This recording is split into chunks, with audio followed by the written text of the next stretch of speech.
us, and love is all we'll ever trust. Yeah, no. যারা মালিক হাসিনার আগের পর্বগুলো দেখেননি তারা AB music Adda YouTube channel থেকে দেখে আসতে পারেন। শুধু নাহিদ লাইলা মালিকা হাসিনা, নাহিদ লাইলা মালিকা হাসিনা। শুনো এক অদ্ভুত কাহিনী, বাপের পুরনো গল্পখানি।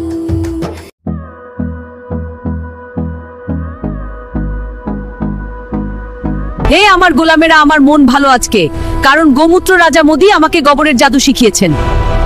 তাছাড়া প্রথমে মোদি আমাকে দাম বাড়াতে বলেছিল, কিন্তু পরে সে তোদের কথা চিন্তা করে কমাতে বলেছে।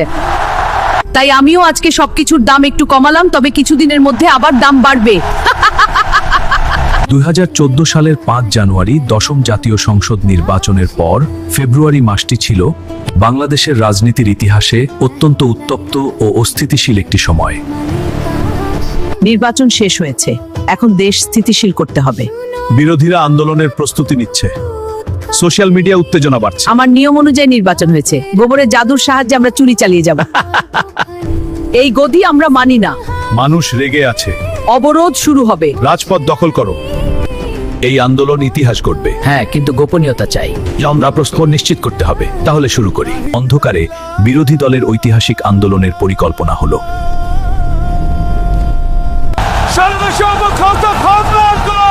এই নির্বাচন মানি না, সরকারকে পদত্যাগ করতে হবে। মালিকা, পরিস্থিতি খারাপ হচ্ছে। তারা যা খুশি করুক, আমার আছে গোবরের শক্তি। আপনজন হারানোর বেদনা কি যে কষ্টের, আমি আর বাপের গদি ছাড়বো না। বাপের গদিতে বসা মালিকা পদত্যাগ না করা পর্যন্ত আন্দোলন থামবে না। রাজপথ চলবে, যা হরতাল চলবে। মালিকা, পরিস্থিতি নিয়ন্ত্রণের বাইরে যাচ্ছে। আগুন লাগুক, সমস্যা নেই। তারা যা খুশি করুক, গদি থাকবে আমারই, কারণ আমার আছে গোমূত্র রাজা বন্ধু। রাতে শুরু হলো ভয়ঙ্কর হামলা। আমাদের কেউ বাঁচাও, বাঁচাও। মালিকা, দেশ থেমে যাচ্ছে, পরিবহন বন্ধ, মানুষ কষ্ট পাচ্ছে। তো আমি কি করব হে আমার গোলামেরা? আমি মায়াবী, আমি শক্তি ধরনী। অবরোধ চলবে, আন্দোলন থামবে না। নিরপেক্ষ নির্বাচন চাই। রেল লাইন খুলে ফেলা হয়েছে, নিরপেক্ষ নির্বাচন না দেয়া পর্যন্ত অবরোধ থামবে না। মালিকা, স্টেশনেও আগুন, পরিস্থিতি গুরুতর। মালিকা, জলদি কিছু করতে হবে। আমার মাথায় একটা প্ল্যান এসেছে। রেল লাইন ও স্টেশনে হামলায় দেশ আরো অস্থির হয়ে ওঠে। বাজারে সবকিছুর দাম বেশি, পণ্য আসে না, অবরোধে সব বন্ধ, সরবরাহ বন্ধ হয়ে গেছে। পরীক্ষা কবে হবে? তারিখ পিছিয়েছে। হরতালে পরীক্ষা হয় না, পরিস্থিতির জন্য পরীক্ষা পিছাচ্ছে। অবরোধে শিক্ষার্থীদের ভবিষ্যৎ অনিশ্চিত হয়। ব্যবসা বন্ধ, কাজ নেই। অবরোধে দেশের অর্থনীতি বড় ধাক্কা খায়। না মানা পর্যন্ত আন্দোলন থামবে না, অবরোধও চলবেই চলবে। রাজপথের চাপ বাড়াও। দেশে অস্থিরতা তাড়াতাড়ি কমাতে হবে, না হলে দেশের অবস্থা খুব খারাপ হয়ে যাবে। আই হ্যাভ আ প্ল্যান, শুধু দেখো। হে গোমূত্র রাজা মোদি, তুমি তো জানোই আমার রাজ্যের পরিস্থিতি, আমাকে একটা উপায় দাও। আমি জানি হে মালিকা, সেজন্যই তোমাকে উপায় দিতে দেখা দিয়েছি। তবে দাও হে মোদি বন্ধু। তবে শুনো হে শেখের বেটি, আজ থেকে যারা যারা বিরোধী করবে তাদের জন্য তুই একটা অন্ধকার জাদুকরি ঘর বানাবে, যার নাম দিবি আয়না ঘর। আর তুই সেখানে যারা বিরোধী করবে শুধু তাদের ঢুকাবি যেখানে কেউ ঢুকলে আর কোনোদিন বের হতে পারবে না, অর্থাৎ গুম। থ্যাংক ইউ মেরি পেয়ারা দোস্ত। হে কাওয়া কাদের, এখন থেকেই আয়নাঘর বানানোর প্রস্তুতি নাও। দাম বেশি, কাজ নেই, এসএসসি পরীক্ষা হয়নি, গাড়ি চলে না। রাজনীতির লড়াইয়ে সবচেয়ে বেশি কষ্ট পায় সাধারণ মানুষ। 2014 সালের নির্বাচন শেষ, কিন্তু অস্থিরতা শেষ হয়নি। ফেব্রুয়ারি মাস পেরোলেও সংঘাত থামেনি। রাজনীতি আরো কঠিন পথে যাচ্ছে। আর এদিকে হাসিনা আয়না ঘর বানানোর প্রস্তুতি নিয়েছে। 2014 সালের মার্চ মাসে শেখ হাসিনা তার দ্বিতীয় মেয়াদের স্থায়িত্ব নিশ্চিত করতে ব্যস্ত ছিল। অন্যদিকে বিরোধী দল তখন নির্বাচনের ফলাফল প্রত্যাখ্যান করে রাজপথন ও বিভিন্ন কর্মসূচি পালন করছিল। মার্চ মাস এবার রাজ্য স্থির করতে হবে, মালিকা, উপজেলা নির্বাচন শুরু করতে হবে, খেলা হবে ভোটের খেলা। তার আগে আয়না ঘর বানাতে হবে। আমাদের প্রশাসন প্রস্তুত। মার্চ মাসে অন্ধকার প্রাসাদে নতুন খেলা শুরু। ওবায়দুল এই আয়নায় তাকিয়ে দেখ, পুরো দেশ এখন একটা লাশের স্তূপ উপর দাঁড়িয়ে। যারা আমাকে ভোট দেয়নি তাদের আত্মা এখন আমার এই মুকুটের ভেতরে বন্দী। আপা, আপনার জাদুর প্রতাপে প্রকৃতিও থমকে গেছে। কামরুল ইসলাম আর ইনু সাহেবও বাইরে পাহারা দিচ্ছেন। আপনার এক ইশারায় তারা যে কোনো বিরোধী কণ্ঠস্বর গিলে ফেলতে পারে। এই সিংহাসন এখন অবিনশ্বর। অবিনশ্বরই থাকবে। যারা গণতন্ত্র জপ করে তাদের আমি চিরদিনের এই মায়াবী ধোঁয়ায় অন্ধ করে দিয়েছি। নেত্রী, রাজপথের সব ইন্দুরকে আমি জাদুর খাঁচায় ভরেছি। এখন বিচার হবে আমার নিজের আইনে। কোনো প্রমাণ লাগবে না শুধু। আর সেই সুযোগে আমি দেশের শেষ রক্তবিন্দু পর্যন্ত শুষে নিচ্ছি, যা জনগণের পকেট থেকে সরাসরি আমাদের সিন্ধুকে চলে আসবে। কামরুল, কাউকে ছাড় দিও না। আর সালমানটা টাকা দিয়ে এমন এক দোলো যেন বাইরের কেউ আমাদের এই অন্ধকার দেখতে না পায়। ফখরুল, দেখো, হাসিনা আমাকে বরফের জাদুতে জমিয়ে রাখতে চায়। ও জানে না এই বরফ গলে যেদিন বন যাবে সেদিন ওর পাপের প্রাসাদ ভেসে যাবে। এই নীল আগুন একদিন আমার মুক্তি হয়ে আসবে। ম্যাডাম, আমাদের হাত পা সব অদৃশ্য শিকলে বাঁধা। গয়েশ সর্দার শ্মশানে জপ করছেন, কিন্তু মালিকার ডাইনিরা আমাদের ঘিরে ফেলেছে। আমরা কি তবে শেষ হয়ে যাব? কখনো না ফখরুল ভাই, আমাদের শরীরের শেষ বিন্দু রক্ত দিয়ে হলেও এই জাদুর দেয়াল ভাঙবো। মালিকার পতন আমি নিজের চোখে দেখে মরতে চাই। রিজভী সাহেব, লন্ডন থেকে আমি এই ঢাকার আকাশে বজ্র পাঠালাম। এই বজ্রের প্রতিটি কণা আমাদের কর্মীদের মনে সাহস যোগাবে। হাসিনার এই ডার্ক ম্যাজিক বেশি দিন টিকবে না। আমি ওর শেকড় উপরে ফেলবো। আমাদের ছেলেরা উধাও হয়ে যাচ্ছে, কিন্তু আমরা মাথা নত করব না। নেতা, আমরা গুহায় বসে আপনার সংকেতের অপেক্ষা করছি। মালিকা আমাদের ওপর গুমের জাদু ছিটিয়ে দিচ্ছে। ভয় পেও না। আমার এই মায়াবী মানচিত্রে আমি দেখছি ওর সিংহাসনে ফাটল ধরেছে। রানীমা, আপনার বিরুদ্ধে একটা শব্দ ইন্টারনেটে টিকবে না। আমি এমন এক মায়াজাল বুনেছি যে পলক কেউ টাইপ করলেই তার আঙুল জাদুর আগুনে পুড়ে যাবে। সবার কথা বলার ক্ষমতা আমার এই সার্ভারে বন্দী। ইনু ভাই, দেখুন আমার জাদুর চাবুক কেমন রক্ত চাচ্ছে। যারা আসবে তাদের সাথে এমন খেলা হবে যে জমিনও তাদের লাশ কবুল করবে না। এই মুকুটের তেজ সহ্য করার ক্ষমতা কারো নেই। আমি সমাজতন্ত্রের নামে এই কালো জাদুকে সমর্থন দিচ্ছি শামীম। মালিকার রাজত্বে কোনো বিরোধী দল থাকতে পারবে না। তাদের আমরা ইতিহাস থেকে মুছে দেব, যেমনটা আমি আমার পুরনো ডায়েরি থেকে মুছেছি। এই নতুন বইগুলো যারা পড়বে তাদের মগজ মালিকার গোলাম হয়ে যাবে। আমি প্রতিটি পাতার মাঝখানে আনুগত্যের জাদু মিশিয়ে দিয়েছি। শিক্ষা নয়, এরা শুধু রানীর জয়গান শিখবে। সত্যকে আমি এই আগুনের কলম দিয়ে পুড়িয়ে দিয়েছি। এখন থেকে আমিই যা বলবো সেটাই জ্ঞান, সেটাই ধর্ম। হায় মালিকা, তুই যে রক্তবীজ বপন তো ফল করেছি। এই শ্মশানের প্রতিটি চিতা তোর পতনের সাক্ষী। আমি জব করছি এই মৃত আত্মারা আজ রাতে তোর প্রাসাদে হানা দেবে। জনমত যাই হোক, জয় যেন শুধু আমাদেরই হয়। আপা, আমার কাওয়া বাহিনী সব বুথ দখল করেছে। আপনার মুকুটের ইশারায় লাঙ্গল আর ধানের শীষ পুড়ে খাক হয়ে যাচ্ছে। আমার লাঙ্গল এখন আপনার গোয়াল ঘরে বন্দি রানী। নেত্রী, লোহার খাঁচাগুলো ভরে গেছে। যারা বেশি কথা বলছে তারা বাতাসের মতো মিলিয়ে যাচ্ছে। আইনের জাদুতে আমি সব গুমকে নিখোল লিখে দিচ্ছি। আদালতের চোখে কালো কাপড় বেঁধে দিয়েছি। ওরা আয়না ঘরে আমার মহিমা গাইছে। মিথ্যে কান্না থামাও। চুলা জ্বালে না, কিন্তু পকেট পুড়ে চাই চাই। তোমাদের পকেট পুড়লেই আমার ব্যাংক ভরবে। অভাবের ধোঁয়ায় দম বন্ধ করো। সব মালিকা হাসিনার নির্দেশ। ওবায়দুল, পুরো দেশ আজ আমার সুরে সুর মেলাচ্ছে। এই গান সাধারণ মানুষের কণ্ঠের নয়, এ আমার জাদুর সম্মোহন। লাখো কণ্ঠের এই জয়গান রাজপথ কাঁপিয়ে আপনার সিংহাসন পর্যন্ত পৌঁছে যাচ্ছে।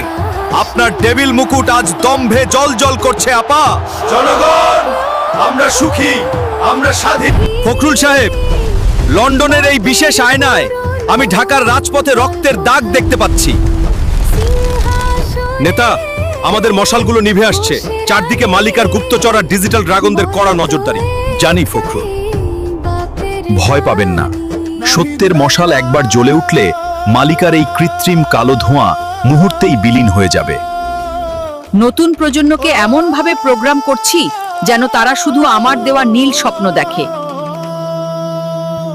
সত্য ইতিহাস আমি স্মৃতির পাতা থেকে ধুয়ে মুছে ফেলেছি। তাদের মস্তিষ্ক এখন আমার কেন্দ্রীয় সার্ভারের সাথে যুক্ত।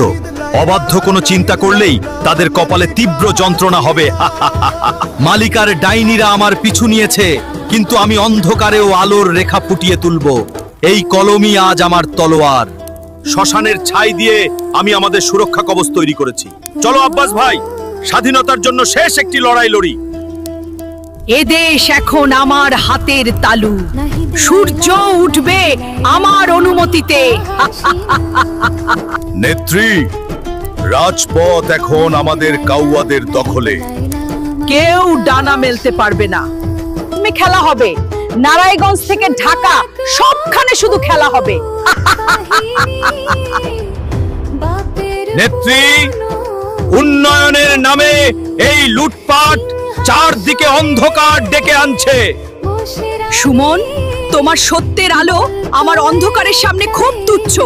বেশি কথা বললে কাউয়ারা তোমায় ছিঁড়ে খাবে। তাই হাসিনার মায়াজাল ছিন্ন করতে হবে। সমুদ্রের ওপার থেকে আমি যুদ্ধের ডাক দিচ্ছি। এই লড়াই স্বাধীনতার, এই লড়াই মুক্তির। 2014 সালের এপ্রিল ও মে মাসে মালিকা হাসিনা বিরোধীদের হত্যা ও গুম করতে শুরু করে। এ সময় শীতলক্ষ্যা নদীর তীরে নারায়ণগঞ্জ সিটি কর্পোরেশনের মেয়র নজরুল সহ 7 জনের লাশ পাওয়া যায়। তাছাড়া এই সময় মালিকা পদ্মা সেতু গড়ার কাজ শুরু করে। শুরু হচ্ছে মালিকা হাসিনা পর্ব 8। বাপের গদির শক্তি দিয়ে এই মুকুট গড়েছি, কেউ এটা কেড়ে নিতে পারবে না।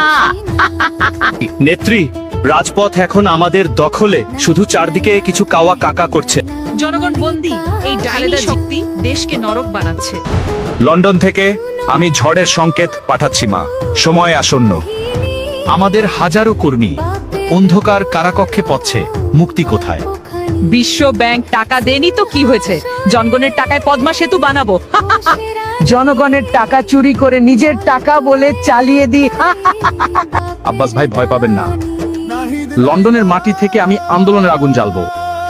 তারেক রহমান সাহেব, মাঠের কর্মীরা আপনার নির্দেশের অপেক্ষায়। নারায়ণগঞ্জে আমার কথার বাইরে পাতা নড়ে না।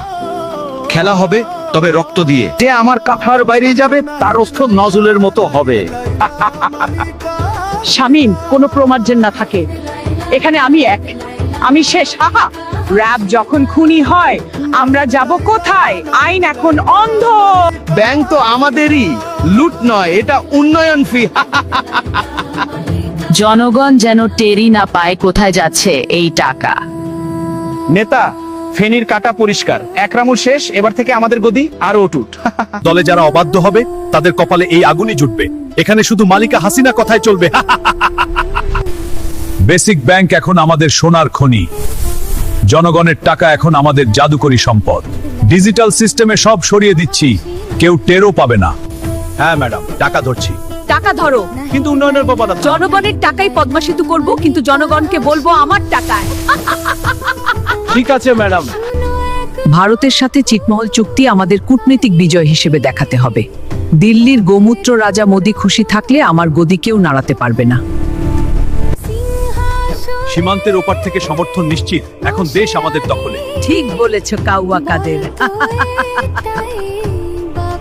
উন্নয়ন উন্নয়ন, আমার বাপের গদি।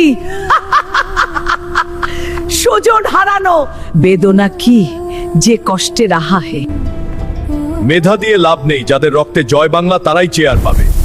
প্রশাসন এখন আমাদের লাঠিয়াল বাহিনী, এদের দিয়েই বিরোধীদের পিষবো। অনুগতদের পদোন্নতি দাও, বাকিদের সাইডলাইনে পাঠিয়ে দাও। যারা মুক্তিযোদ্ধা তাদের পুরো 14 গোষ্ঠীকে কোটার আওতায় ফেলো। কর্মীরা সবাই মামলার জালে বন্দী। মালিকারা আমাদের নিশ্চিহ্ন করতে চায়, কিন্তু আমরা রাজপথ ছাড়ব না। অন্ধকার যত গভীর হবে আমাদের মশাল তত উজ্জ্বল হবে। আব্বাস ভাই, বিদেশ থেকে চাপ বাড়াতে হবে। এই সরকারকে একা করতে হবে, জামাতকে বন্ধু বানাতে হতে হবে। তারেক সাহেব, কর্মীরা আপনার একটি ইশারার অপেক্ষায় আছে। বিদ্যুৎ থাকলেও আমরা লোডশেডিং এর গল্প শোনাবো, এটাই ডিজিটাল জাদু। পদ্মা সেতু আর বিদ্যুৎ, এই দুই অস্ত্রেই আমরা অমর হয়ে থাকবো। উন্নয়নের জোয়ারে সব রক্ত আর পাপ ধুয়ে মুছে যাবে। কাউন্সিলর হোক আর আইনজীবী, আমার রাজ্যে সবাইকেই মাটির নিচে যেতে হবে। আইন এখন শুধু ডায়েরির পাতায়, বাস্তবে শুধু ক্ষমতার দাপট। আমার বাপের গদি। তৃণমূল থেকে জামায়াত শিবির আর বিএনপিকে উপরে ফেলতে হবে। এদের জন্য কোনো মানবাধিকার নেই, শুধু কারাগার আছে।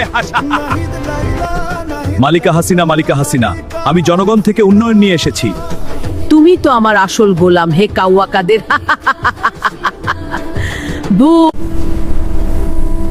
যাও হে আমার জাদুকরি কার্পেট, তুমি চলে যাও আমার পুত্র জয়ের কাছে।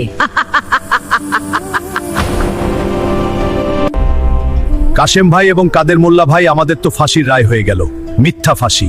আমরা মরার আগে দোয়া করতেছি, এই মালিকা হাসিনাকে এর জন্য চরম মূল্য দিতে হবে। নিজামী ভাই, আপনি সঠিক বলেছেন, এই মালিকা হাসিনার বিচার স্বয়ং আল্লাহ করবে। আপনাদের তো মিথ্যা খুন করার দায়ে মিথ্যা মামলা, আর আমারটা তো যুদ্ধপরাধের। ও একদিন এমন পর্যায়ে যাবে যে এদেশের মানুষকে সে মুখ দেখাতে পারবে না, পালিয়ে যাবে। উন্নয়ন আসছে এত দেরি কেন? কখন আসবে উন্নয়ন? আমার নানার গদি ভাবতেই অবাক লাগে। অবশেষে উন্নয়ন এসেছে উন্নয়ন দৈত্যের কাছে। ভাগ্যিস গদি ছিল। এই সরকার অবৈধ রাজপথ দখল করো। তারা অন্যায়ভাবে আমাদের জাতে ইসলামী নেতাকে মেরে ফেলেছে। আমরা জীবন দেবে। বিএনপি জামাত একজন ভোট। এ কি অলৌকিক ঘটনা! এই যে দেখছি দেলোয়ার হোসেন সাইদি, এটা গুজব, কেউ বিশ্বাস করবেন না, আমাদের চোখের ভ্রম। এ কোনো সাধারণ সংকেত নয়, পরীক্ষা নয়। আমি মগজ ধোলাইয়ের নতুন সিলেবাস তৈরি করছি। দীপু, নতুন প্রজন্ম যেন কেবল আমাদের জয়গান গাইতে শেখে। শিক্ষা আর প্রযুক্তি মিলে এক অভেদ্য ডিজিটাল দেয়াল তৈরি হবে। মাঠ আমার, বল আমার, আমি যেদিকে কিক দেব গোল সেখানেই হবে। সুমন, রাজনীতি আর ফুটবল একই, কাউকে ফাউল করলে লাল কার্ড দেখাতে ভুলো না। মাঠে খেলা হবে আর রাজপথে হবে যুদ্ধ। জনগণের টাকায়, অর্থাৎ আমার টাকায় পদ্মা সেতু ভাবটাই অবাক লাগে। আমার টাকায় উন্নয়ন, নিজস্ব স্বজন হারানোর বেদনা কি যে কষ্টের। আমার বাপের গদি ভাবতেই অবাক লাগে। অনেকদিন হলো গোমূত্র রাজা মোদির সাথে দেখা হয় না। ওকে ডাকতে হবে, ওই তো আমার একমাত্র ভরসা। হে আমার জাদুর বল, মোদিকে দেখাও। হে মালিকা হাসিনা, তুমি কেমন আছো? আমি তোমার রাজ্যে যে বেড়াতে আসবো কিছুদিনের মধ্যেই। আমি ভালো আছি, তুমি তাড়াতাড়ি আসো হে গোমূত্র রাজা। কি হবে সামনে? মালিকা হাসিনার রাজ্যে বেড়াতে আসছেন গোমূত্র রাজা। সব জানতে অপেক্ষা করুন, শীঘ্রই আসছে মালিকা হাসিনার পর্ব 10।